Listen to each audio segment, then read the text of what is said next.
Good evening, everyone. It's October 31, 2012. I'm Rene Ritchie, and tonight we are doing our annual iPad Buyer's Guide for the second time. This is the iMore Show.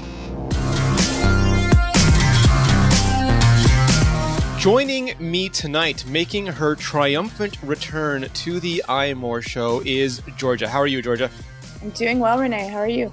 Very well, thank you. Now, tonight we are doing our, what would usually be our annual 2012 iPad Buyer's Guide.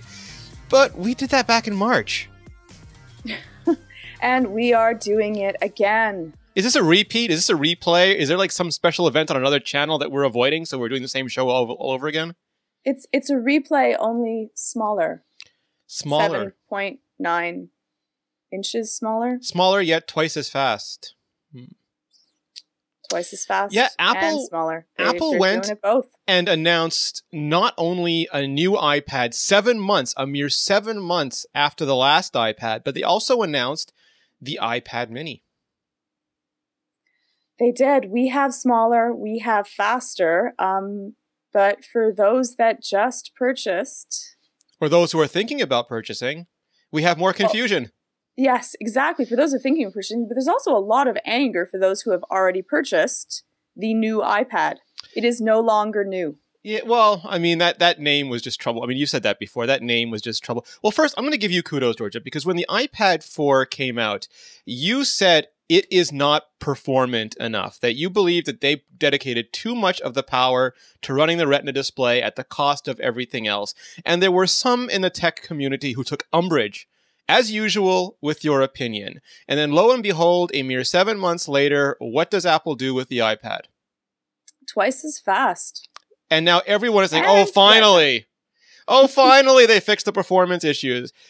Well, for a while, people were saying, well, the iPad 2 actually performs better. So there was kind of a slow move to it. But yeah, you get to claim a little bit of Schadenfreude there, I think. Well, I feel bad for those that just purchased the old new iPad, but I am happy that we have now an iPad, like there's only more selection. You now have an iPad that is both beautiful and faster and the same price. So, all right, so let's get into it. The iPad waters are a little bit murkier this year.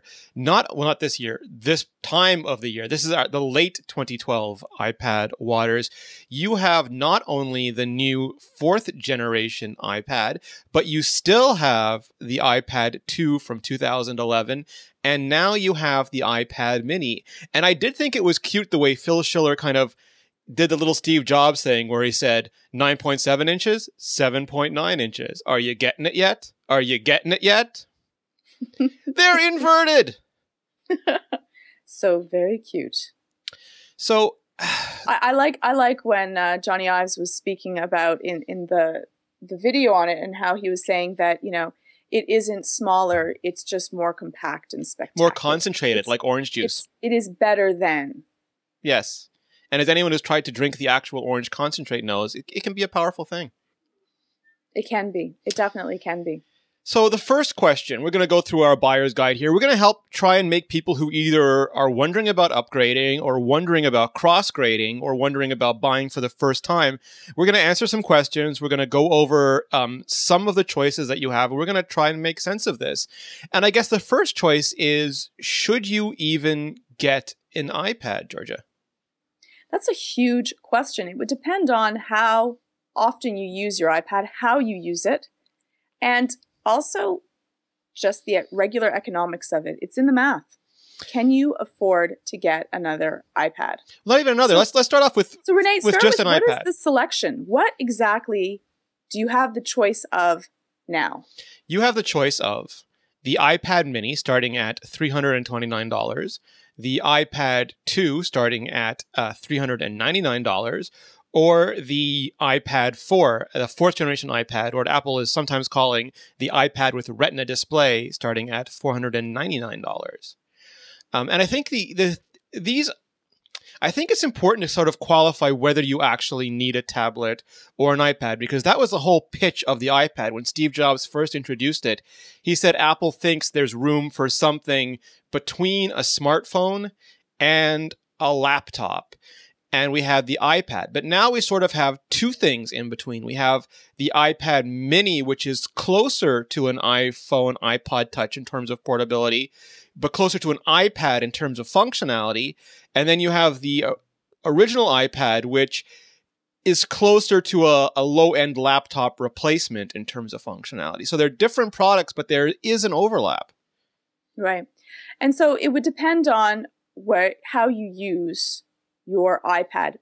The iPad mini is going to be so exceptionally portable and lightweight and easy to travel with. If you're going to be using something that you want to use on the fly, you're not in need of a large landscape in order to work with, the iPad mini seems like an easy bet. If you're using this for a reader, if you're using this for travel time, if it's something that you're not going to want to have a large screen, and portability is the key to you, and which I love. It's one of the reasons why I love my Mac Air, and I'm really excited about the Mini, is that I love being able to travel, carry something in my purse, large pockets, and not have to worry about. So I think the important thing, if we start off at the very beginning, is for a certain class of people, a laptop is either not necessary or even not wanted. So, for example, there are people in my family that have gone from Windows to Mac, and even a Mac is kind of off-putting and inaccessible to them. They'll call me up and say, oh, my internet is gone. And it's just because, Safari is behind Word now and they can't find it. Or they save something, they have no idea where they saved it. Yet with the iPad, you have that escape hatch. You press the home button, you're on the home screen, you press an app, you're in the app. If you get lost, press the home button, you're always returned to a known state. And that just seems to take all the stress and all the intimidation out of using a computer. Mm-hmm. Definitely. iOS is friendly and easy. Put an iOS device in front of a young child, someone that's older, that's not as tech savvy. They're going to be able to figure out how to use it. If they make a mistake, they know that they can always press the home button and go back to the state in which they were in before. I think that's absolutely right. So you have the class of people for whom the laptop is too much just in terms of technology. And then you have the class of people for whom the laptop is too much in terms of what they need at that moment. They're still tech savvy. They can still use Windows or OS X or even Linux, but they don't necessarily want to. They want something light and fast that just works, that's instant on, that has a very long battery life that they can take with them almost anywhere. And I think those are the two groups of people who should really consider an iPad. Right. People that are not going to be needing they only are going to be using most basic of programs while they end up using a computer. So this is a really nice mid-state for, your parents, so they're not going to be calling you up and saying, what happened to my internets. If you live in Photoshop or Final Cut Pro or Adobe Premiere, or you're constantly dragging and dropping files, or you want to do development, like high order development, like Xcode or Visual Studio on the go, an iPad is not for you. And you know that. You need your laptop. But odds are you already have a laptop, probably a few of them. And then, again, you might choose to have this as a secondary device for traveling, for taking a quick use at. It's faster to start up.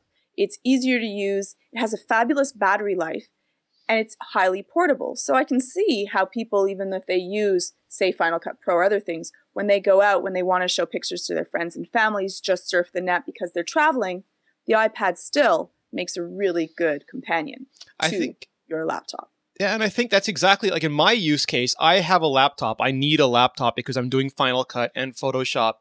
But I take my iPad 3 with me everywhere because I use it to tether. It's got LTE on it. It's super fast. I can sit anywhere, a coffee shop, just seats in a mall. I don't have to be on some shared network. I can be on my own network, my own service. It's always fast. But for me, I think an iPad mini would be even better for that because since I have the laptop, I don't need the laptop replacement. And the iPad mini is even smaller and lighter to carry. So I think for somebody who does have that MacBook or MacBook Air or ultralight laptop, the iPad mini actually becomes a better travel companion, where for people who don't want to take the laptop, who want to leave it at home, something like the full-size iPad, especially with that awesome Logitech keyboard cover, becomes a better choice. Yeah, exactly. And I will use my laptop for any time that I'm going to be typing or, writing out long essays, I'll use my laptop. But besides that, usually when I'm just surfing, checking out the internet, relaxing, surfing for email, I'll take out my my iPad. Yeah, and so the mini would be the thing for me. There are some choices. So there is an iPod Touch. If even the iPad is too much, if you want something to strap on your arm and go jogging, you don't have arms the size of tree trunks, the iPod Touch, if you still want iOS, very small, very capable. You can't run tablet apps on it, but it's a choice. You also have the BlackBerry Playbook, which is $150, not the best hardware anymore, but it will be updated to the to BlackBerry 10 eventually, and it's incredibly low end. But if you're competing, if price is the absolute obstacle for you, it's the cheapest, it's the best tablet at the cheap price. Then you have, let me just go through all of them and then I'll go. You also have other Android tablets where if you are super geeky, you want to customize, you want something more than an iPad, you have Android tablets, starting with the Nexus 7, the Transformer series, the Galaxy series, you have the new Nexus 10. If you're in the US and you have access to Amazon Prime, especially, you have the Kindle Fire series, which are subsidized by content, so they can be cheaper. So there are alternatives, but I still think, and tell me if I'm wrong here, I still think the iPad is the default choice for most people most of the time. If you're using something, you want something that's simplistic, you're probably going to head towards the iPad just because you're not going to have to worry. You're not going to be called over to, if you're the tech person in your family and you're constantly the one that's being called over. Again, the iPod, the Touch would be a huge difference if you already have a phone. Perhaps that would be unnecessary. But if you have a young child, you don't want them to have access to the phone. You still want them to be able to play and have it exceptionally portable, lightweight, easy to carry, easy to pack. Then the Touch is a fabulous choice as well. And now there's also the Microsoft Surface, which I forgot to mention, which is kind of in between an iPad and a MacBook Air. It's a little bit more than an iPad, but it's less than a full laptop. So if you always thought one or the other wasn't enough, you now have that middle ground as well. So you have a lot of options. But I still think, again, iPad is you'll buy an iPad unless you have a specific reason not to. Right. Or if you like using Windows servers, you like the interface of that, then you might decide to choose something else over it. So now this used to be an easy choice. Once you decide you want an iPad, should you buy now or should you buy later? And our advice used to be, if it's the springtime, wait, because Apple's going to announce a new iPad. If it's the summer, you're safe because Apple's just announced a new one. If it's the fall, you're halfway there. So if you need it, buy it. But if you can, wait. And now, 7 months later, a new iPad. So Apple has totally thrown out their traditional cycles. And I'm going to default to saying, buy it when you need it. If you don't need it, wait as long as you can. And make sure you keep checking iMore for information on new products. And then buy it only when you need it. I think that that's a really important point. Now at this stage, are you going to be able to afford to buy an iPad every single year? Odds are that is not a necessity. And now, as it is in the middle of its product cycle, Apple really did throw us a curveball. Rene, any thoughts onto why now and not wait a full cycle before releasing the new iPad? I think there's two reasons. I think I think there's three reasons. One is this new iPad addresses a bigger market. So it's got LTE. The original LTE chipset they had back in March couldn't do everything they wanted it to do. And they didn't have the new A6 processor ready in time. So it did North American LTE and it was a little bit hot. So they had this iPad ready. And instead of waiting, they just decided to put it on the market now. So you can think, oh, they put out a new iPad after 7 months. And Joe on our site said this well. I said, they just put out the new iPad 5 months early. If you had been waiting for it, like you, Georgia, you did not think the iPad 3 was a compelling upgrade. You're getting the iPad you wanted, 6 months early. Right. You don't lose anything. I know that some people are actually upset at Apple because they feel now that some people really enjoy having the top of the line product from Apple, the latest and greatest and most fabulous. So now you do not have the most fabulous of iPads, and that is early. But you didn't actually lose anything else. There's just one more thing on the market for those that wanted something that was faster. You end up with the Lightning port. You end up having, just a better FaceTime camera. Exactly. You have eyesight on it, and you have what you wanted in the first place. You can still wait up for the full product cycle to get the next You could iPad. gazelle And it and buy the new one, and you won't lose that much money. But I think no one came. Tim Cook did not come to your house, pick up your iPad 3, and smash it on the floor. Though some people feel that way. Yeah, their expectations are not Apple's obligations. Oh, right. So what's our next consideration? Well, I think that the next consideration is how you use your iPad, period. Like, how do you really use it? What do you use it for? And if you need it to be portable, because then you're going to decide whether you're going to get what type of iPad you're going to choose between. So are you going to use Wi-Fi? Oh, but wait, Georgia, they made it more complicated because it's not really just big or small. There's also that elephant in the middle, which is the iPad 2. Oof, Rene. It's not as simple as last year. Sorry, not last year. It's not as simple as March. It's not as simple as 7 months ago. Yes. Yeah, that's a really good point. The big difference would be, speed and price, Rene. What else do you think? And LTE, I guess. Yeah, so I mean, it's really interesting. The iPad Mini has pretty much the same specs as the iPad 2 and the iPod Touch 5. Those are all very similar devices. They all have the same camera, the same processor. They're just different, really different form factors. You have tiny 4 inches, you have 7.9 inches, and you have 9.7 inches. And they're towards the cheaper end of the spectrum. Then you have the really big iPad. And I think it goes back to, are you trying to replace computing functionality, or are you looking for a really portable tablet?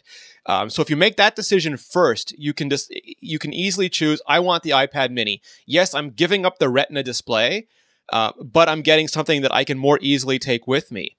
Right. If you choose you want more of the laptop replacement, then you have to decide between iPad 4 and iPad 2. And I think unless you literally don't have that $100 in your pocket. Like, some people will need that for rent, they'll need that for food, but they still want an iPad, and then Apple has the iPad 2 for you. But if you can afford that extra $100, I think the upgrade... You'll be really happy with the upgrade. Yeah, the upgrade is just, there's so many advantages to the iPad 4. And the difference between, again, is if you need a big screen and you enjoy that, so if you're getting something for someone that's someone that's older, someone that needs they may need the difference in the large screen. It might just become price because of that. You just have to decide, they're not going to matter if it's a few seconds faster or not. Whereas someone younger, speed makes a huge difference, especially if you're going to be wanting to play some of the newest and fastest gaming. Or just someone less patient. The A6X chipset, yeah, exactly, like me, will make a huge difference in between. Double the speed is a lot more speed for your iPad. Neil Douglas in the chat room is pointing out that the Apple Refurb store also currently has iPad 3s in stock for $379, which is a great alternative. They won't last forever, but if you don't need the 2x performance, but you still want the Retina display, because like me, big chunky pixels are sandpaper on your delicate eyeballs, the Apple Refurb store is always something to consider. It is a nice choice. I've also taken a look at different refurbs that they're out. Same thing for your laptops. And that's a good choice. Yeah, so I would say that if you're that highly mobile person you described, Georgia, who just you can hold it in one hand. You basically now have the one-hand iPad, which is the iPad Mini, and the two-hand iPad, which is the full-on iPad 4. And then if you really want that two-hand iPad, but you just can't afford it, you have the iPad 2 as your backup. So you're pretty much saying bikini chicks, the Mini. Yes. You don't have to worry. It's really portable. It can fit into even a tiny purse and or pocket. If not, head down to the iPad 4. If you were finding that the most annoying thing with an iPad is that it is not portable, now you don't have to worry anymore. The Mini will solve that problem for you already. If you're going to be buying something for someone that's elderly, someone that's new to having a tablet, period, you might as well go and get the iPad 2. They're not going to be noticing much of a difference. They're still going to be able to use it. And they'll enjoy that with what it has, school systems, if you're going to be buying it for your company. I think that's a really good way to put it. If you are mostly sitting down with something in your lap or on your desk, the bigger iPad is probably what you're looking for, because you're doing more serious work or maybe more serious stuff in general. If you are lying down in bed, if you are using something while you're walking around or while traveling, the iPad mini is just lighter, more convenient. So that's sort of the differentiator for me. Right. Right. So on to more superficial things, Georgia. If I scratch the surface of my iPad and I want to see more surface, am I going with black or white? And again, it's slightly more complicated this year because while the iPad 4 is universally aluminum on the back, but you can choose between a black or white faceplate, the iPad mini has the same finish as the new iPod Touch, which means it's got an anodized aluminum back. So you can actually get a white, black, or a white or a black back as well. And it's beautiful. The anodized back on the iPad, if you like the phone look, it's really, really fabulous. In the end, white, it depends on what you get more bothered by. The scratches on the black, which will become more noticeable, or, staining on the white. Either way. Mine hasn't stained. I've had a white iPhone and iPad for almost 2 years, and I've had no discoloration yet. I think it took Apple longer to make the white. Remember, the iPhone 4 was delayed, but I think they put a really good UV coating on it in the end.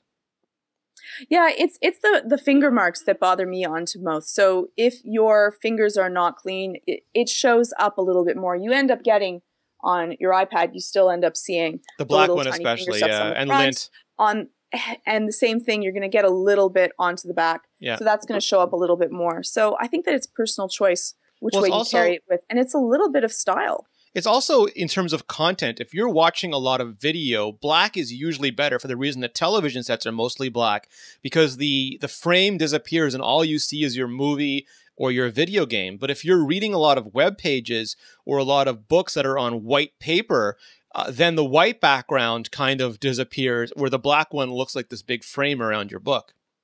I would assume, though, just because of the manner in which our eyes deal with it, we're going to lose the frame either way as we are focusing on the page. So I would say go with what is your personal preference, what you think would match with your lifestyle better, and what you would enjoy looking at aesthetically. If you're going to have it in your kitchen and your kitchen is all white, and that's where your iPad is going to be because you usually cook, then you may choose that white would look nicer with what I'm using. If usually you wear a lot of black and you're going to be traveling with your mini and you would like that look, then go ahead. This is something where you can have a little bit of fun. Maybe we don't have the same amount of colors on the mini, which would have been very cool.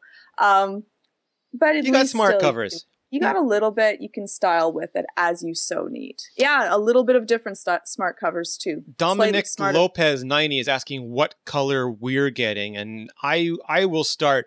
I am kind of boring in that because of the nature of my job, I get every generation of every iOS product. So the trick, because Apple usually keeps the same body design for more than one generation, 3 generations in the case of the iPad currently, I usually alternate colors. So I got a black iPhone 4, a white iPhone 4S, a black iPhone 5. I had a white iPad 2, a black iPad 3. So now I'm getting a white iPad 4 again. But that's just so I can easily differentiate which one I'm grabbing when I need to take one. How about you, Georgia? Do you have a preference? I lean towards black, though I did get my iPad 2 is in white. For the most superficial reason. Go ahead, say it.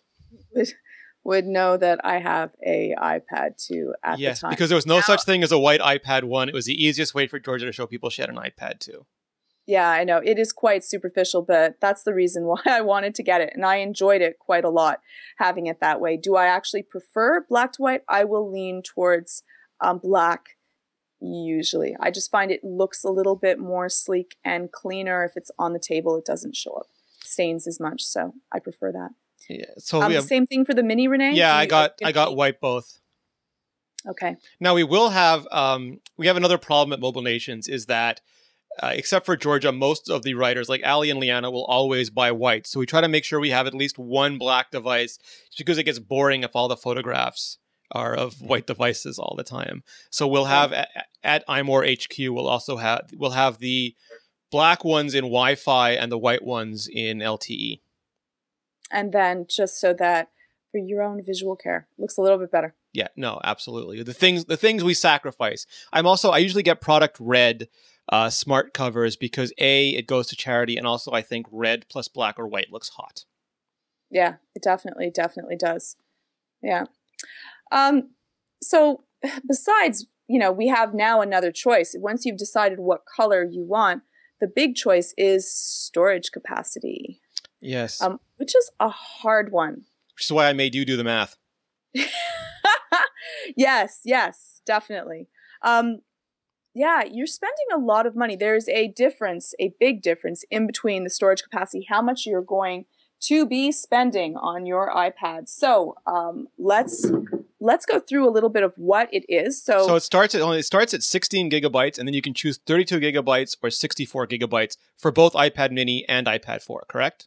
Right. Okay. And what they didn't do, Rene, is they do not have an 8 gig iPad Mini, super cheap bargain basement. We heard they would, but somehow that never made it into release. Sad panda. Which I think would have been a brilliant marketing strategy, but they, they didn't call me out. They might have thought it sucked. We'll see. They might have thought that. They thought it might 8 gigabytes would suck because you put the OS on that and a couple apps and you're done. Well, yes, exactly. And with the Retina display just dealing with photos, you're going to be done in a really early time, even with iCloud. Yeah. So let's go through the pricing to all three. And I'm going to go through just Wi-Fi versions because it makes it a little easier. So we have the iPad Mini, 16 gigs is $329. Yeah. For the iPad 2, it's $399 for 16 gigs. And for the iPad with Retina, it is $499. Yeah. So $100 up from iPad 2 to the regular iPad, and about 170 stacks for the Mini. And then 32 gigs we have for the iPad Mini, $429, so it's $100 more. And the same thing for the iPad with Retina display. For the 32 gigs, it's $599. You do not have that choice for the iPad 2. Yeah, the iPad 2 only comes in 16 gigabytes, and the rest, per Apple's usual formula, is $100 more, buys you double the storage each time. So 16 plus $100 gets you 32, 32 plus $100 gets you 64. Right, which means that you're going to be doubling up your storage from 32 to 64, which gives you a lot more RAM per dollar. So you'll end up with $529 and $699 for 64 gigs. Yeah. But when you're taking a look at the math, also know that the only difference in between those two is the RAM. So you're actually spending a lot for the gigs in between the difference. Well, yeah, if you look at a 32 gigabyte flash card at a store, like for your camera, they are very cheap. This is where Apple makes, there's two things. Money. Yeah, Apple makes their margins on the higher storage iPads, but also as you buy the higher storage, your cost per gigabyte. I mean, you have for 16 gigabytes, $20 a gigabyte. For a 64, only $8.25 per gigabyte for the iPad Mini. So it's kind of benefits you both. Apple gets higher margins, you get lower averaged cost per gigabyte. Right. Well, a lot of people, Rene, don't even know what is the difference in between the storage capacity. What is the difference? Like, when would you say to someone, listen, I think that you should get 64 versus 16? So if you are an incredible online person, if you stream everything, and if you are fundamentally opposed on a deep cellular level to giving Apple any more money than you absolutely have to, you can go 16 gigabytes. You will have to manage your stuff more carefully. You'll have to remove photos and videos more often. You'll have to delete some apps when you install new ones. But if some people will find that a good trade-off. If you're sort of an average, most consumers, 32 gigabytes is fine. It's a lot of room. Remember, both of these shoot 1080p video if you want to, and that can be big. And all of them can play HD movies, which can be 4 gigabytes plus per movie. And some games now are 1 or 2 gigabytes. So this will give you some room to carry enough stuff, and you can stream a lot of things too. But if you're like the Uber person who wants every app, every bit of video you can squeeze on, every bit of iTunes content, if you're that power user, then you're definitely going to want 64. You're probably going to be upset there's no 128. Right. Rene, what are you going to be getting, and what do you think your storage capacity is? I'm going to throw you a curveball here. Oof. Okay. I usually go big or go Kindle. And by that, I mean I usually get the most that I can because I'm buying it and I don't ever want to be in a situation where I run out, because usually that's at a trade show or it's when I'm doing a review and it's the worst possible time. But I found now, because I use iTunes Match and I use iTunes in the cloud and I use Netflix, that I'm not storing as much locally as I used to. And because I don't really go around filming a lot of stuff on my iPad, I have an iPhone for that. I'm going to go for 32 gigabytes this time. I'm going to go for the fat middle and just be happy. And if I have any problems, I'll adjust next time, but I think I'll be fine. And Rene, you usually, so you have iCloud that deals with the storage. There's also Dropbox if you want to choose to deal with handling storage. Also, you can put it onto your computer instead of storing it onto your iPad, and then just delete in between that. Yeah. Music, other things. Plus, if you have a whole bunch of different iPads and you're not having them all in sync, you can store onto one and use something else for what else. First word problems. You can have your media iPad and your gaming iPad. You can have your productivity iPad and your traveling iPad. Right. So 32 is going to be the way that you're going to go. For both the iPad 4 and the iPad mini, I am uncharacteristically downsizing to 32 gigabytes. So you're going to do 32 even for the mini. What are you going to use your mini for, Rene? Mostly tethering to my laptop.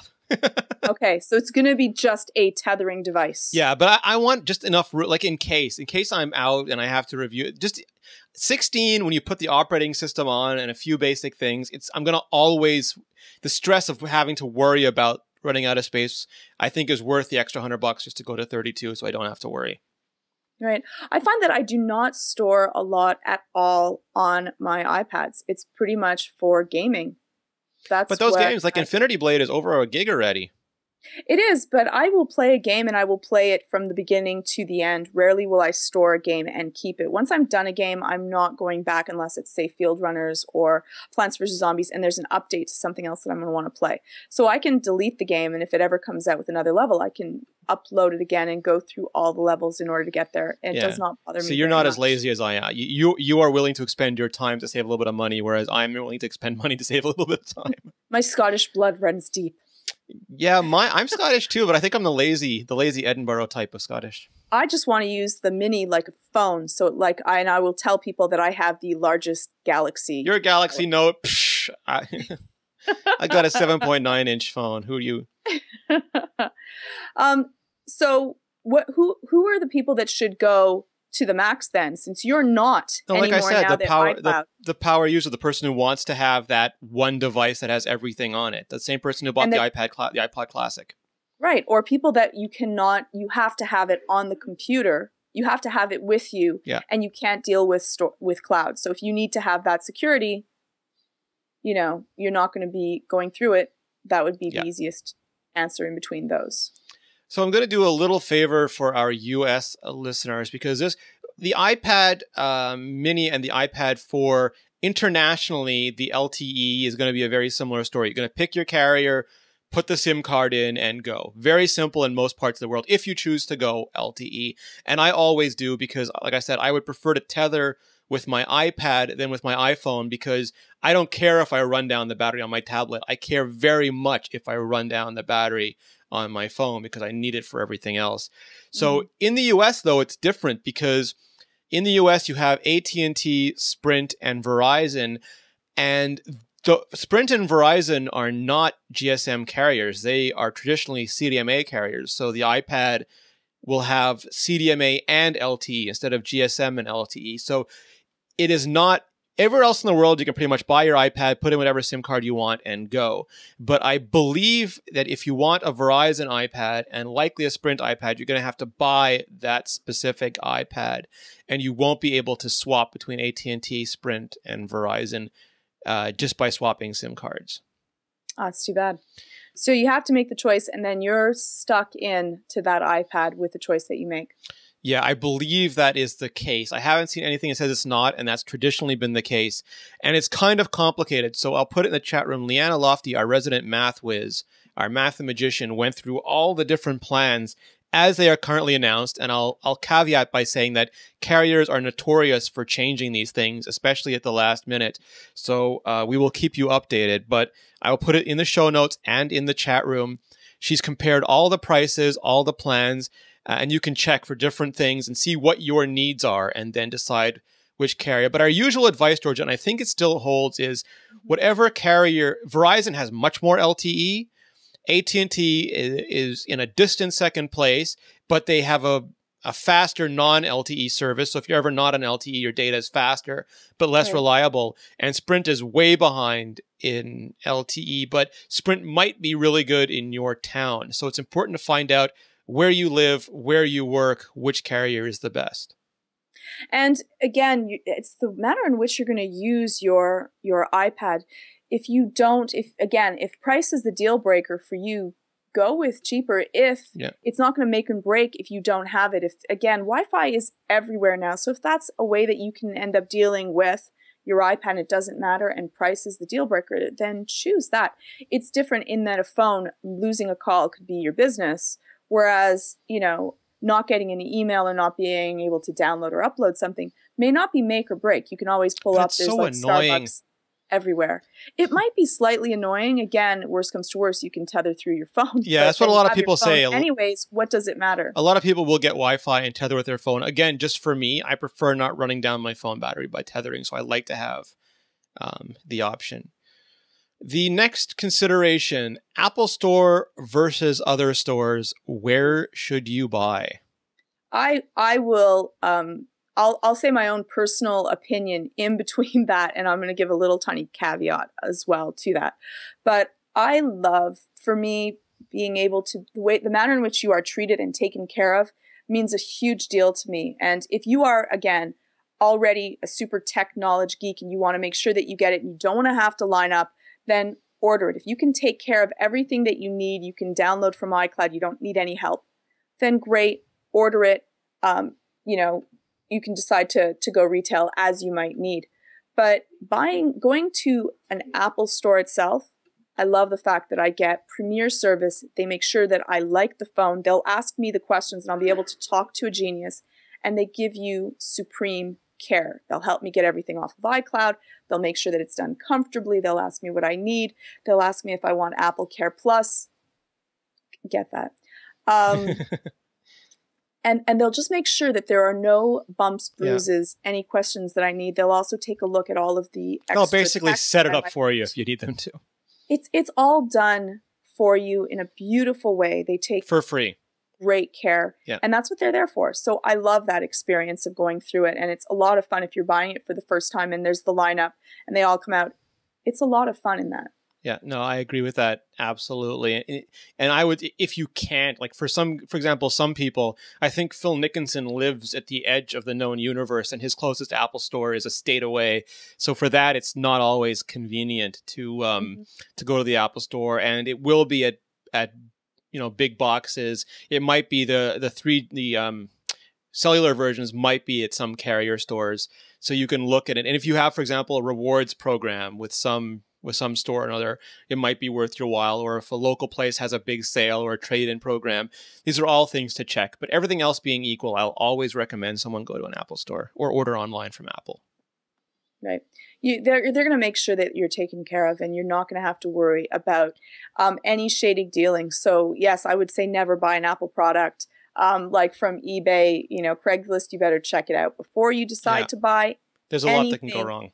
Because exactly, and these are premium products. When you're going to spend a lot of money on something anyways, you might as well go through the proper experience, the proper channels. Saving $50 here or there is not going to be worth it in the long run. Well, yeah, because a lot of things, like if someone has dropped it but it didn't break the glass, you still don't know what happened inside. If they got water inside it, you may not be able to tell that. So unless you are really, really good or you know the person, you trust the person, and you have recourse, it can be a challenge to... It can be taking a risk by not buying it from some place that you can return it to, get your money back, exchange it, get service on, etc. Yes. Yeah, exactly. Do you have time for a few questions from our wonderful community? Sure. All right. So, where is it? All right. So, This is from David. With all the Windows Microsoft 8 tablets being introduced, I decided to go past my local Best Buy and Microsoft store and take them for a spin. I was not impressed by not only the software but the hardware as well. While the live tiles are cool, I learned app selection availability was limited. The tablet personal computer hybrid does seem to work well in my opinion. This leads me to my question. Should personal computer and tablet remain separate remain separate unit to provide the best user experience? I currently own a 13-inch MacBook Pro and iPad 2. I recently pre-ordered the iPad mini since the kids normally use the iPad 2. So his question is, Apple and Microsoft have very different strategies. Apple has computer software running on computers and mobile software running on phones and tablets, where Microsoft is trying to make one operating system to rule them all and provide what they call a no compromises solution. And my opinion, and you can tell me if I'm wrong here, Georgia, my opinion is that there's no such thing as no compromises. Everything is a trade-off. Everything has an opportunity cost. You can never be all things to all people. So it becomes, what sort of trade-offs are you making? And with Apple, they're making tough choices. They're saying this is iOS, it runs on iOS devices, and this is OS 10, and it runs on Macs. And you can decide if you want a truck or a car. And it's very clearly delineated. And Microsoft's, to me, is for a more expert level user who knows, is a little bit more computer savvy, who doesn't mind making more complicated choices. Like, do I get RT or Windows 8 Pro? Do I use Metro or do I use the traditional Windows desktop? Do I get the clickety-clack cover or the multi-touch cover? People who aren't afraid of those or intimidated by those choices will probably find something more suitable to their needs. But for most people, Apple is just an easier choice to make. If you're not computer savvy, if there's a program of which you feel comfortable on, if you've learnt on Microsoft, then it's going to be great. If you're dealing with the differences between iOS and Lion, they're going to become more and more similar as we learn about the best way in order to interact with a computer in time. But, iOS for simplicity, for giving to others, it's worth the compromise for those that need it. So I kind of feel that when a company doesn't make choices, they're forcing choices on me. And some people like that. Some people want an awesome amount of control. It's the same people who custom build their own gaming machines because they want to control every bit and atom of that assembly. I'm way too lazy. I just want to buy something, take it out of the box, and start working. So for me, Apple's a better fit. But if you've used an iPad and it's frustrated you because it's not a traditional computer, but you still wanted a tablet or a hybrid, then I think, looking at Microsoft is a good choice. Right. Yeah, I agree. All right, let us switch to our next question. I apologize. I'm usually very badly organized about these things. All right. This is more a criticism than a question. You guys are wrong about the iPod Touch 5. The A5 in hardware is better than the iPad 2, and the camera is on par with the iPad 3. This is from iDarn311. The A5 on the Touch will run faster than the Mini due to the Mini and the iPad 2 pushing more pixels. Why the iPad 1 was abandoned. With iOS 6 and the iPhone 4 and iPod Touch 4... All right, so this is going on and on. But so basically... iDarn's contention is that for ultimate performance, you want the iPod Touch 5 because the A5 chip combined with the smaller screen resolution means the chip is free to do more things. Fair. But again, it's kind of like if speed is the only thing that is important to you versus it's really hard. They're kind of apples and oranges and you're going to use them in a completely different manner. Yeah, I agree. So, yes, there's less running, there's less hardware, it's more freed up. And so certain things might be faster, but you're dealing with a much smaller screen. And so that would not A, work for me. And two, I don't bring my Touch around if I have my phone. They are to me interchangeable. If I'm going to be wanting to use something, I would rather have, or reading something or dealing with that, I'm going to want to have something larger. So in the end, the Mini may be actually faster, having the same processor, smaller screen size to that than the iPad 2. But, the difference in screen size, I think, is up there with speed. It's hard to say the difference in between the two just by speed alone. Yeah, I mean, arguably then the iPhone 5 with its A6 chip is way faster than the iPod Touch. So choose your form factor. I think the form factor, like you said, is more important than the raw speed because you run a different class of apps. I think you're exactly right. you want to be what works with your environment. If you don't bring the iPad around because it's too heavy, that makes your choice really easy. Yeah. There. This has been brought up in the chat and up in the questions, and we've addressed this before, but it's worth addressing. Steve Jobs famously made fun of 7-inch tablets, saying that they were dead on arrival, that they ran blown up smartphone applications and not tablet applications, that you had to file your fingers off in order to use them, and that's been it's not grossly misquoted, but that's been represented to mean that he was anti-devices like the iPad mini. And that's not the case. That's only the case if you read very narrowly what he said. And they made this case again at the iPad mini event and again at the conference call. Steve Jobs was saying that the BlackBerry Playbook and the Galaxy Tab were sucky tablets. In the typical Steve Jobs manner. And the iPad mini, aside from having a larger screen, although not as dense a screen, it runs iPad apps, which are tablet class apps. It's not stretched out. If it was running the iPod operating system, then you could rightly say that Apple changed their mind. But this is a small iPad. This is not a big iPod Touch. And I think that you can say that he did mention that the minimum size of an iPad should be at this size in order for usability and screen use. A little bit you have to chalk up to marketing. He's selling a device. He's going up against other devices. You can't hold... He also said there'd be no video on an iPod and Apple would never make a phone. Part of it is a little bit of spin, which is what a great CEO does and deals with in their companies. So... yeah, take it with a pinch of salt. Yes, he said that. He probably already knew that they would, at one point, if the Kindle or any other sales they thought would be, they might be up against, that this is a great size market, and people seem to love their small Kindles. So people love their iPads. That's what Tim Cook said. People love their iPads. And so you want to evolve with the times and see what else is happening. You don't want to stick inside of your own microcosm. You want to be able to evolve as well.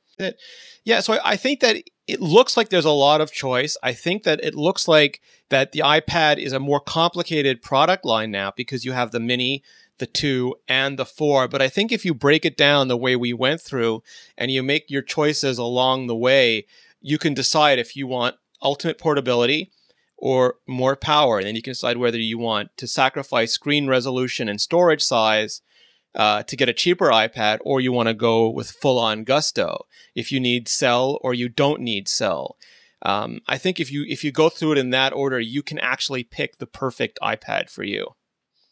Yeah, I think that for me, for my own choice, portability is going to be a big reason why I want to have the mini. I'm really excited about the mini because I have tried to stick the iPad in my purse. It does not work out really well, and I don't like carrying one of those mammoth purses around. You don't have a bag of holding?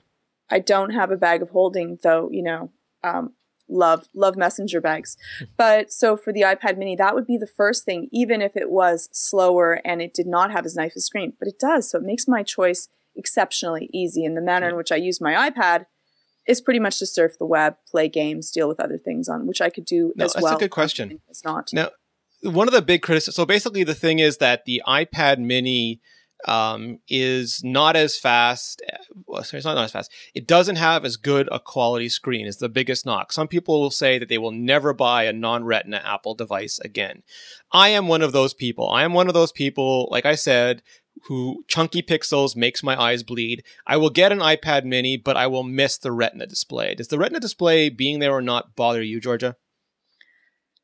I do not even notice. I know that this sounds horrible. I really do have 20/20 vision, but it doesn't make a real difference to me. I find that I don't even notice the difference in between using my iPad 2 and my iPad 3. I don't even notice the difference between my first generation iPad and the iPad 3 in speed and that, unless I'm playing a game that takes up a lot of memory, and then I might be slightly annoyed with the difference in speed. So if the iPad mini has a lower screen?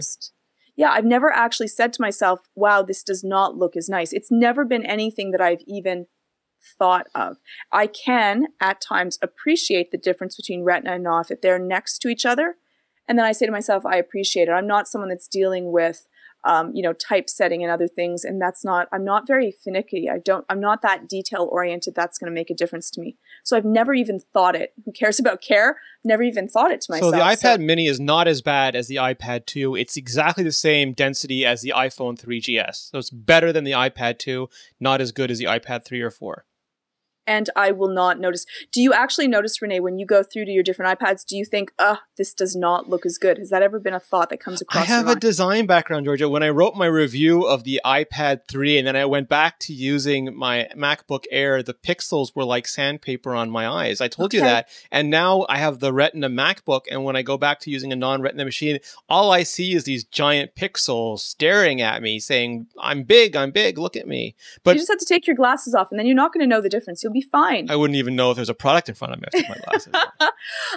What I do notice is I notice the speed. If I am waiting, I'm using the first gen iPad because I'm lazier than I am picky. So I will grab whichever iPad is closest to me at the time. So I'll use my first generation iPad, and that I will notice that if a page is loading exceptionally slowly, I'm getting angrier exponentially as time goes on, and that bothers me. So I will always choose speed over look for that. And the same thing for gaming. If my game isn't loading fast, like I am waiting for the game to load, I'm getting angry, I'm frustrated, and there's certain games that you have to load every single time you use them.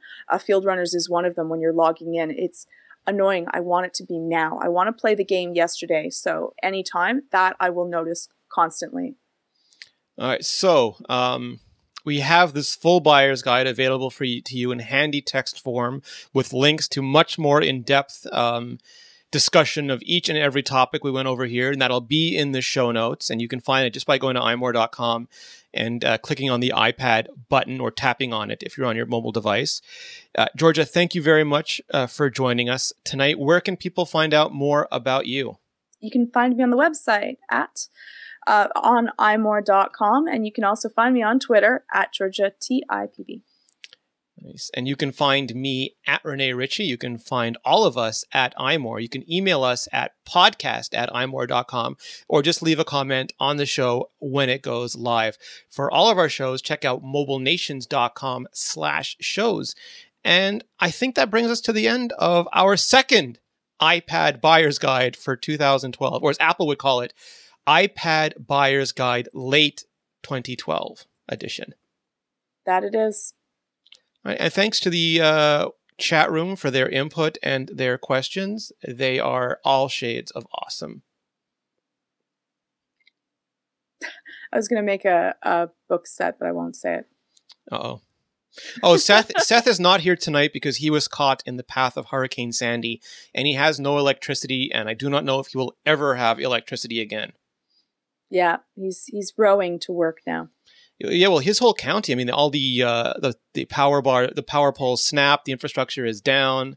Oh, well, we should also mention that how amazing it is that AT&T and T-Mobile are ganging up together to help people be able to have a carrier. Yeah, absolutely. Never expect that. No billion-dollar lawsuit in that one. So as Seth's sofa floats down the streets of Jersey, he is still able to attack me in letterpress. Hopefully, yeah. Depending on where he is. Even with that, it's still going to take a while for the infrastructure. So our thoughts are there. Yes, absolutely. All right, chat room, thank you so much. We really appreciate you being here. I will most likely have a special edition show on Sunday. And Georgia, Zen and Tech returns next week? That it does. All right. Have a good night, everybody. Bye.